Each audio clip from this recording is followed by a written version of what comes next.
Kenapa saya perhatian pendidikan? Justru karena saya melihat dari aspek perekonomian ketika saya sekolah, Pak. Saya menyaksikan apa yang membuat bangsa-bangsa ini dahsyat, hebat. Kenapa Korea dalam waktu 60 tahun bisa meraih yang Eropa Barat perlu capai dalam 300 tahun. Korea 60 tahun. Jepang melakukan dalam waktu 120 tahun ekuivalen dengan Eropa yang 350 tahun. What's going on? Investment on human capital. Itu karena itu kemudian pendidikan penting. Dan pendidikan itu bukan bicara tentang skill, keterampilan, bukan karakter. That's the key. Apa yang membuat Jepang dahsyat? Ya karakternya. Karakter itu dua. Karakter moral, jujur, rendah hati, beriman, bertakwa. Itu karakter moral. Yang kedua, karakter kinerja. Kerja keras, kerja tuntas, ulet, tangguh. Itu kan. Nah, kita bicara karakter itu dua-duanya. Kalau orang bicara karakter itu moral saja, ya kita kan tidak ingin jujur tapi malas.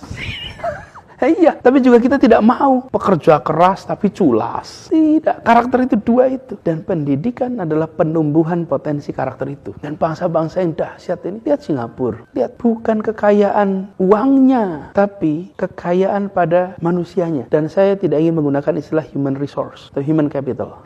Justru karena saya belajarnya ekonomi, jadi saya lihat, jangan tempatkan manusia sebagai sumber daya untuk kegiatan produksi. Karena itu disebut resources. Dalam perekonomian itu ada fungsi produksi, Pak. Fungsi produksi itu ada uang, ada capital, ada orang, ada teknologi, kemudian ada sumber daya alam. Itu fungsi produksi. Nah, saya bilang manusia jangan kalau kita bicara sebuah bangsa, jangan tempatkan manusianya sebagai faktor produksi. Kalau di perusahaan boleh itu diatur.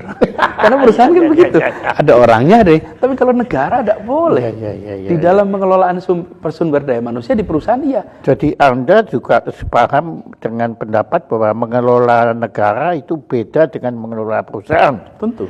Iya. Karena itulah di dalam sebuah negara ini seperti ini. Makanya kenapa saya bicara fokus waktu itu dorong pendidikan. Justru karena background saya bicara perekonomian, saya menyaksikan Republik ini kalau mau maju, maka human capital harus dikembangkan.